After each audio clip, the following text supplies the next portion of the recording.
Vamos a las técnicas fundamentales de la onda corta, o más bien los tipos de campo, para después ir a las técnicas específicas. Tenemos distintos tipos de campo. Tenemos el campo condensador, el campo de inducción y el campo de irradiación. Todos estos campos ya los han visto y profundizado en materias anteriores, por lo cual lo que vamos a hacer es solamente agudizar o ver algunos detalles que puede ser que no hayamos notado en otras oportunidades. Empezamos con lo que es el campo condensador. El campo condensador son dos placas metálicas en las cuales, si están enfrentadas estas placas metálicas, provocan entonces en esas cargas iónicas que están en una disolución, que vayan y vengan, tengan ese movimiento de ida y vuelta, acercándose y alejándose de los electrodos, y de esa forma generan una fuerza electromotriz dentro del tejido que da por resultado el calor. ¿Cómo actúa este campo? En base a lo que se llama capacitor o condensador.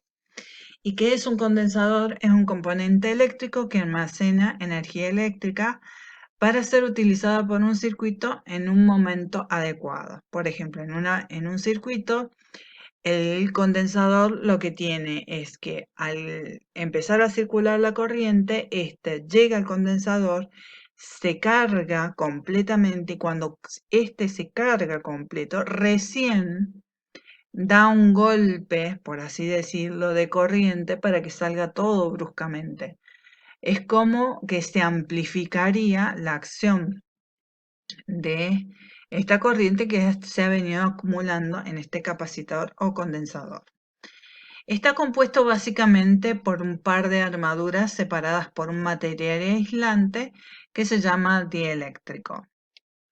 Este es un esquema de lo que es el capacitor. Ahí tenemos las dos placas y acá tenemos el elemento dieléctrico o aislante.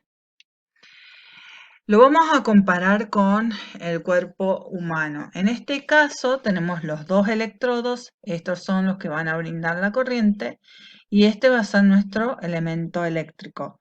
Por lo cual, como nosotros tenemos una corriente eléctrica que es alterna, o sea, cada uno de los electrodos va a brindar de un lado y del otro la posibilidad de acumular dentro de este elemento que es el dieléctrico esa energía, por lo cual esa energía la va a transformar y la va a producir o la va a descomponer en lo que vendría a ser el calor.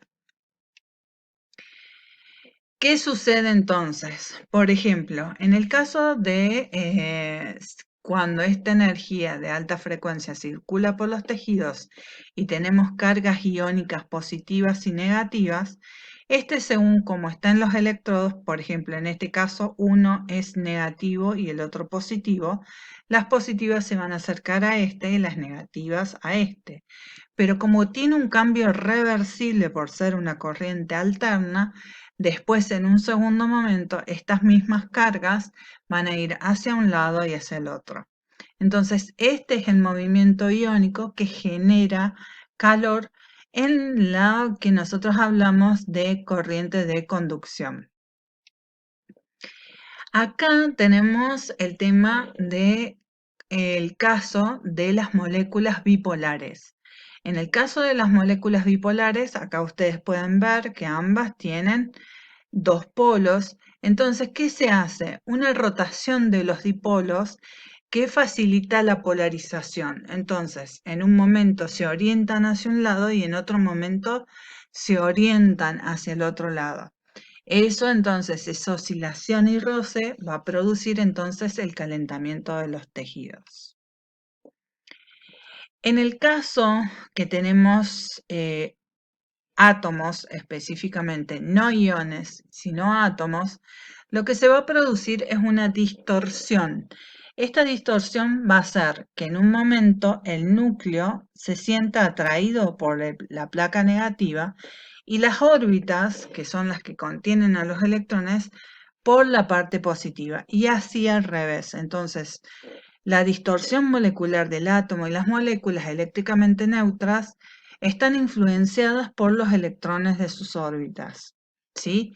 No hay movimiento de moléculas, hay una conversión mínima de electrones acalórica y depende de la facilidad que tengan estas estructuras para producir esta distorsión. Con respecto al campo de inducción, es cuando nosotros colocamos entonces bobinas circulares alrededor del cuerpo y estas bobinas, o a estas bobinas específicamente, le hacemos circular corriente. Esto genera un campo magnético que a su vez genera un campo eléctrico paralelo. Este campo magnético, si fuera solo, que es en este caso que tenemos acá, va a hacer que las moléculas o iones se sientan atraídos a moverse en forma o en torno a este campo eléctrico que se va a dar en forma perpendicular.